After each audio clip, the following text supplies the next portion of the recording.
for 30 minutes. Thank you, Mr. Speaker. As we consider this week what Congress will fund through September 30th of next year and what we will not fund, the American people are awake. San Bernardino, the shooting there, the radical Islamist terrorist attack there has awakened a lot of people across the country. There's an article from December 2nd by Ashley Pratt.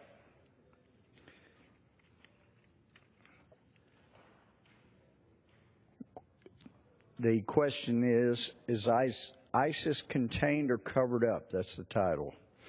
With the recent terrorist attacks in Paris carried out by ISIS, Americans are on high alert, and rightfully so. Just hours prior to the attacks, ISIS was, quote, contained, unquote. Americans everywhere are baffled by Obama's continued ignorance and lack of strategy when it comes to destroying the Islamic State. Yesterday, Lieutenant General Michael Flynn, former head of the Defense Intelligence Agency, stated on The Lead with Jake Tapper that the White House knowingly ignored a 2012 report about the rise of ISIS because they didn't mesh well with the re-election narrative.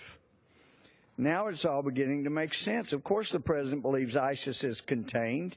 He has been willing and knowingly ignoring reports about the serious threats ISIS poses to America and to the world, since it wouldn't help him get reelected.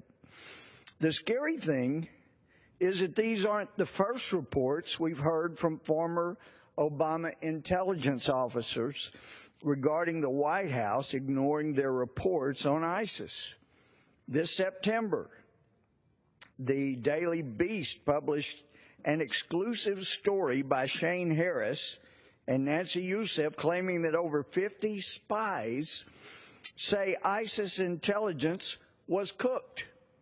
These 50 intelligence analysts formally filed a complaint that their reports on ISIS were being, quote, inappropriately, unquote, altered by senior officials.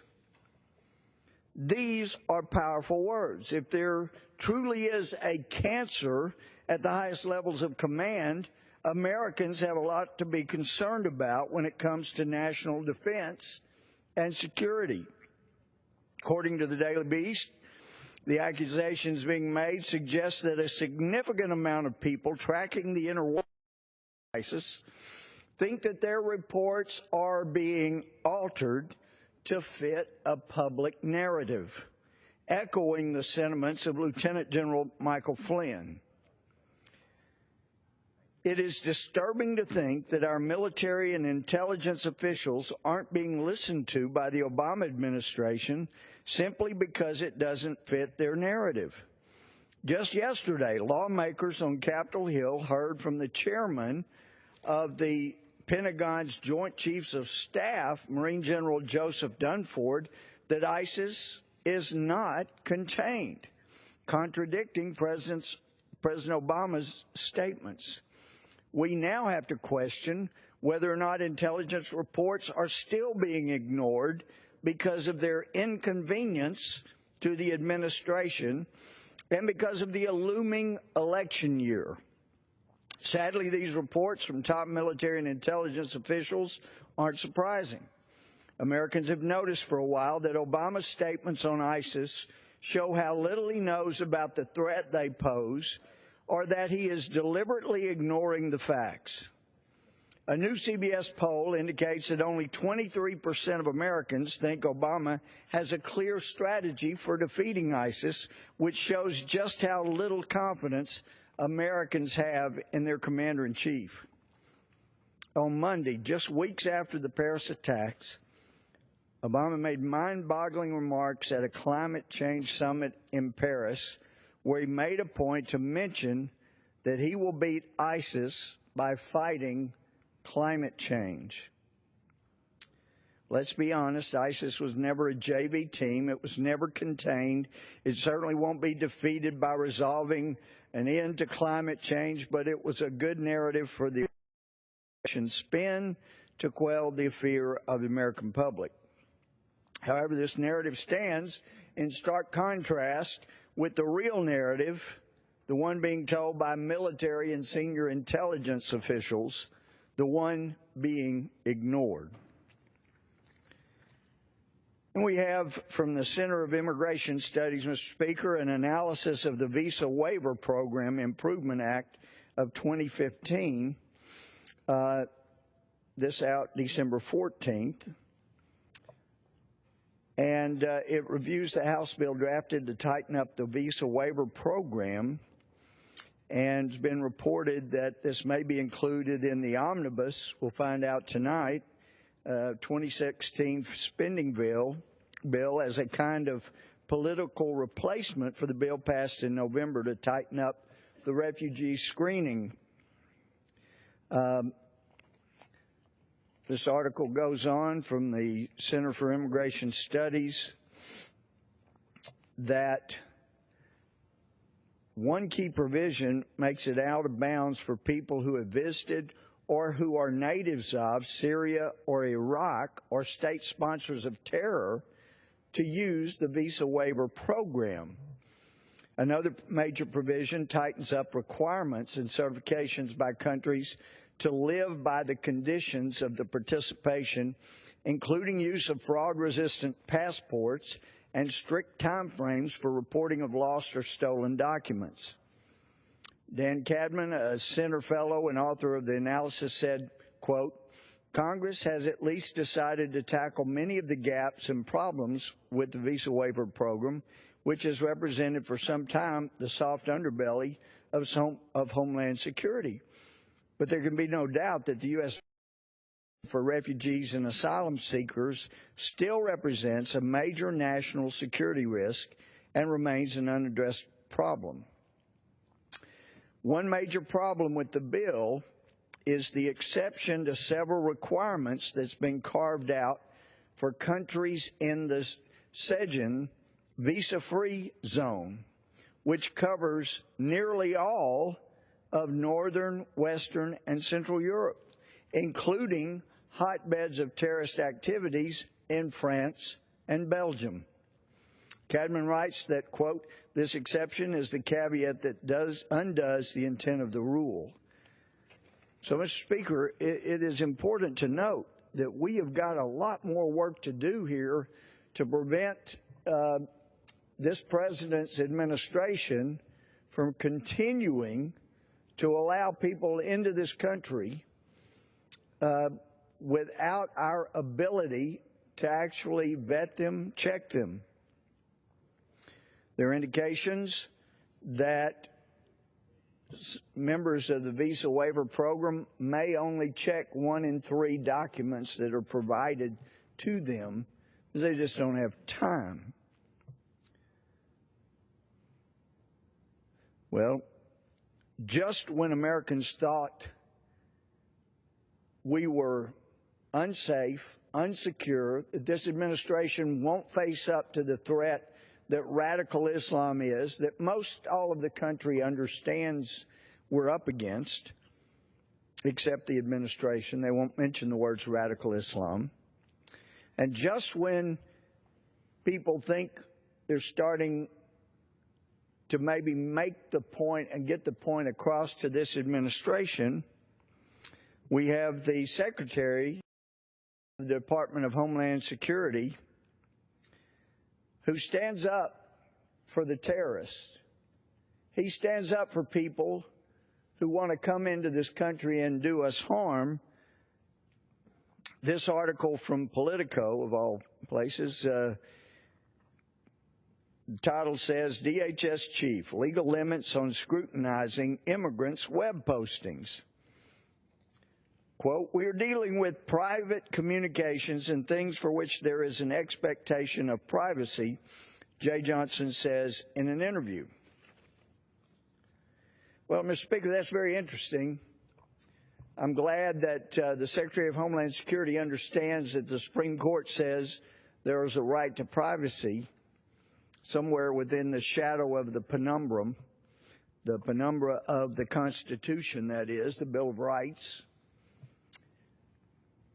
And yet he doesn't understand those constitutional protections are not afforded to people who want to come into the United States. They're in another country under, I can't imagine anybody's definition of our U.S. Constitution. No Americans in other countries are entitled to U.S. constitutional protections over there. And there are people applying to come in. There's social media out there, which really sharp folks in Homeland Security and the Justice Department that are not under the direct thumb of the administration, they know how to access it. They know how to check things. They can use search engines and check to see what contacts, what pictures are out there with this. Are they pictured with a terrorist somewhere? Of course, that might get our friend Senator McCain in trouble, but nonetheless, there's a lot of social media that can be checked. And here we are, an article today, December 15th, by Sungmin Kim. Homeland Security Secretary Jay Johnson said Tuesday there are, quote, certain legal limits, unquote, that constrain federal officials from scrutinizing the social media histories of foreigners trying to enter the United States. A new debate that has flared into the aftermath of San Bernardino, California terrorist attack. His comments in an interview with Politico marked the first time the Homeland Security chief weighed in on the merits of reviewing social media in immigration cases. According to recent news reports, Tashfeen Malik, the female shooter in the California massacre, had posted extremist views, yet still obtained a visa to the United States. Quote, you have to keep in mind, and this is, again, not a comment on any particular case, that social media, Facebook, the like, can involve public statements, public postings. It can involve friending. It can involve private communications, unquote. Secretary of Homeland Security Johnson said from his office at Department of Homeland Security headquarters in Northwest Washington.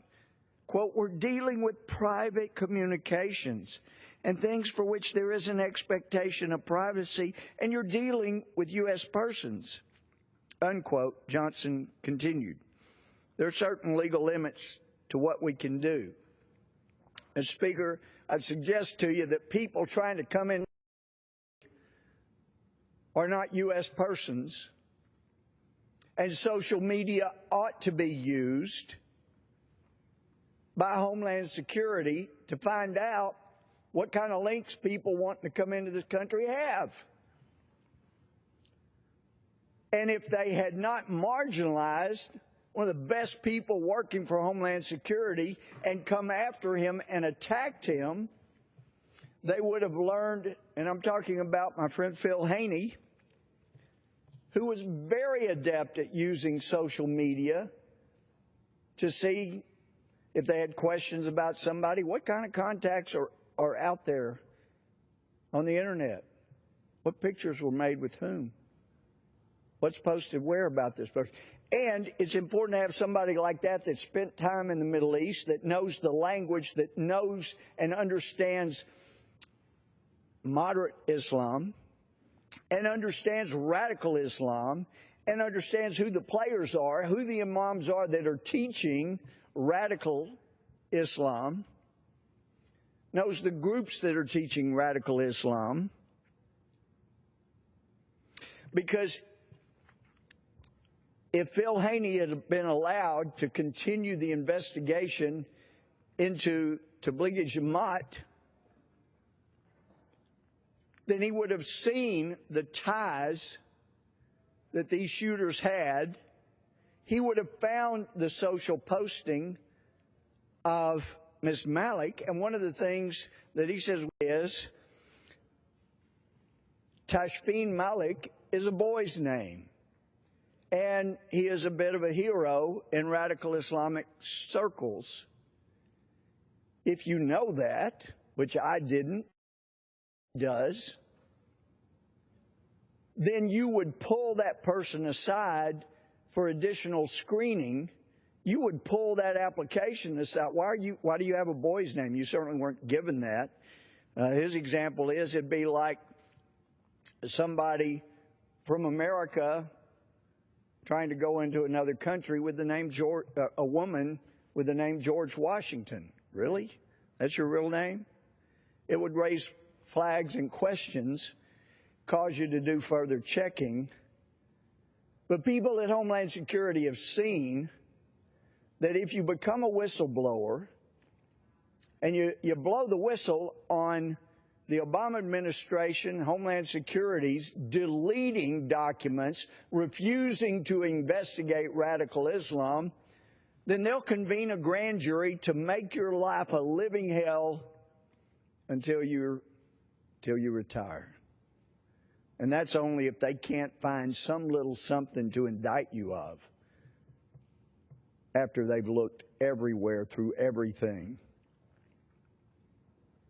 People in Homeland Security have seen what happens to people that are honest, that are honorable, that are trying to warn of contacts this administration has with people who have ties to radical Islam. And I know there are people out there that say, I wish you'd use names. Why didn't somebody in the mainstream media go get the pleadings from the Holy Land Foundation trial in federal court, Northern District of Texas, and you'll see a list of names. And if there were somebody that were worthy of a Pulitzer anymore, they would take those names and they would compare them against the people who have access to the White House. And the group access to the White House and the State Department, the Justice Department, intelligence agencies. And they would find that CARE, just blocks away from here. I can see their building from my window. And they can see mine. They're on the list. And yet it's CARE that has, I don't know if they got a red phone, what they got over to the White House, but when they get bothered, maybe they don't like Quranic scriptures or something that's being quoted in training material, they can just call the White House and tell them to get rid of them. They do. They can call the Justice Department, for after all, CARE and the FBI, they were outreach partners. Finally, in 2009, after they were implicated as partners, co-conspirators in funding terrorism, the FBI finally in 2009 had to send them a letter to say, basically, we better suspend our relationship as partners because, you know, there was all this evidence at Homeland Security or the Holy Land Foundation trial that actually you're a supporter, you're a co-conspirator. So we're going to have to put that on hold for a bit. But this administration picked right back up. CARE was certainly heard from out in California immediately after the shootings. Anyway, this article goes on and says, lawmakers on Capitol Hill have seized on reports that Malik passed a trio of background checks during her fiancé visa application process in 2014, despite publishing social media posts that were openly supportive of violent jihadism. So anyway, congratulations to the Secretary of Homeland Security. Americans can sleep good because Secretary Johnson is setting us up to have another Tashfeen Malik shoot more people, because we're not going to, under this administration, check their social media to see if they pledged allegiance to ISIS. And then this from Todd Bensman, December 10th, PJ Media. America's talking about the wrong refugee problem. I would submit it is a legitimate problem we've been talking about, but this article points up a problem that certainly I and many of my Republican friends have been pointing to. The article says a few weeks ago, the FANGs came out when news broke that Paris attackers were refugees who had entered the European continent among thousands of immigrants. Elected Republicans and conservative pundits challenged the American plan to resettle Syrian refugees and still are, but their bite's off the mark. As many as 6 of the Paris attackers and their leader were not resettled refugees of the sort President Obama wants to import into the country. It notes parenthetically, 3 attackers still have not been publicly identified. Goes on, these terrorists entered Europe with illegal immigrant asylum seekers of the sort who routinely show up at the U.S.-Mexico border. And, Mr. Speaker, I'm still hearing from friends on the Mexico border who say we're continuing to have people from countries where radical Islam is a major problem in the Middle East, North Africa, show up at the U.S.-Mexico border. Some of them are caught. Article points out illegal immigrant asylum seekers don't give the host nation a choice. They just show up uninvited, smuggled, and often unknowable. They insist on being taken in anyway, pointing to our generous laws and traditions. At least 3 of the Paris terrorists, including main attack planner Abdelhamid Aboud, were what we call special interest aliens, SIAs. They infiltrated over the common European external border at Greece, just like Syrians show up at the U.S.-Mexico border, camouflaged among many other illegal immigrants. Europe's SIAs from Syria, Somalia, Pakistan, and many other Islamic nations are moved along their land and sea routes with the ubiquitous aid of human smugglers, just as they are to the U.S.-Mexico border. This is perhaps the world's deadliest known case of terrorist border infiltration by special interest aliens. Aboud was a Belgian citizen before he went to Syria and became a notorious Islamic State operative. He knew he was on the radar of intelligence services and couldn't come home to the legal way unnoticed. So he traveled home as an illegal migrant under the cover of thousands of legitimate ones. Mr. Speaker, I know I've got people out there that have belittled me in the past when I quoted from the FBI director that we have people from radical Islamic areas that have camouflaged themselves to come, and he had said they actually, some of them have changed their names to have Hispanic-sounding names, and they try to blend in. The words of, that's what the FBI director said. And they belittle me all day long, but when the FBI director, in this case the former FBI director, who said that while he was director, when those points are made, somebody needs to talk about them, whether the country's going to make fun of them or not. And article December 10th by Andrew McCarthy, after jihadist mass murder, the CARE Sharia agenda rolls on. And he points out just how CARE continues with their agenda, and what those who have studied CARE, its contacts, its relations, what they intend is civilization jihad. And that's our civilization they care to take over. Now, my friend from Department of Homeland Security, now retired, so we can talk about things that aren't classified, but he discussed some of these things on Megyn Kelly's show. but he was actually investigating Tablighi Jamaat. It's one of many organizations that are under the overall radical Islamic movement. And as he's pointed out, Tablighi Jamaat means Society for Spreading Faith. It's an Islamic global proselytizing movement with followers in over 200 countries. Now, not everybody in Tablighi Jamaat is a terrorist. Not everybody in Tablighi Jamaat is a radical Islamist. But it should set off bells and whistles to wake people up when a relationship is seen. From the Middle East Quarterly in 2005, it says, after joining Tablighi Jamaat, groups had a local mosque or Islamic center and doing a few local dawah or proselytism missions, Tablighi officials invite star recruits to the Tablighi Center in Rawalpindi, Pakistan for 4 months of additional missionary training. Representatives of terrorist organizations approach the students at the Rawalpindi Center and invite them to undertake military training, unquote.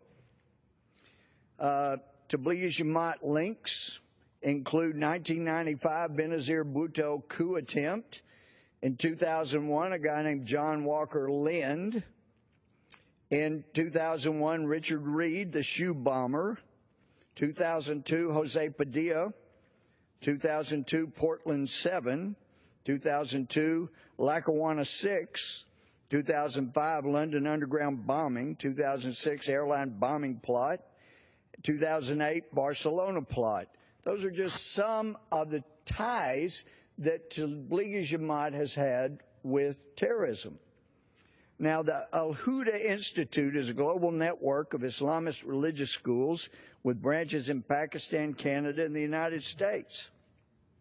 USA Today reported December 12, 2015, Noshin Allah Irfan, 54, lives in Karachi, Pakistan's largest city, said she sent both of her daughters to study in Al-Huda during summer 2014, but within 5 weeks became teachings and discontinued the lessons. Irfan said her family has a religious background, but the teachings of Al-Huda were too radical even for them. If there is an environment jihadis or Islamic warriors would come to recruit, it would be these kinds of institutions, she said. Al-Huda links to terror include Ali Assad Shadia, Al-Hudi teacher in College Park, Maryland, provided material support to a Pakistani terror group. 2012, 4 former students joined ISIS in Syria. And 2015, Tashfeen Malik was engaged in the San Bernardino attack. In San Bernardino, the investigations into groups affiliated with the Deobandi Islamic movement was stopped before it could have connected the dots. And that's where Phil Haney was going in. He was finding all these ties that Tablighi Jamaat individuals had with other known terrorists. And in fact, he got a letter of commendation before Homeland Security realized, wow, he's finding people that have ties to this administration, so we got to stop him cold. But before they realized that, June 8th of 2012, he was given a letter that said, on behalf of U.S. Customs and Border Protection, I commend your outstanding contributions while assigned to the National Training Center passenger. Your display of dedication and effort in the fight against terrorism has been exemplary. Your talents and professionalism have contributed to the continued achievements of the NTCP. You played a key role in providing support to the CBP mission and the NTCP lead role in defending, protecting our nation's borders. On further down, it says, Additionally, your expertise and experience has been invaluable while assigned to the Advanced Targeting Team. Your research on Tablighi Jamaat initiative has assisted in the identification of over 300 persons with possible connections to terrorism. The assistance you provided in the development of this initiative has been key to the future success of the project. See, that was before they pulled him off and said, no more looking into Tablighi Jamaat. You can't do it because you're messing with people you can't be messing with. Apparently, ties would come back to this administration. It's not hard to figure out. Just look at the Holy Land Foundation pleadings, look at who are listed as co-conspirators in supporting terrorism, and look at who this administration takes advice from. So a minister back in Denton, Texas, I've never met, Tommy Nelson, once said, yeah, God's in control, but just because he's in control doesn't mean he wants us to lean on our shovel and pray for a hole. Well, when this headline came out, Mr. Speaker, God isn't fixing this, despite prayers that God would fix it, I feel sure God's saying, use what I've given you and you can stop it yourself. With that,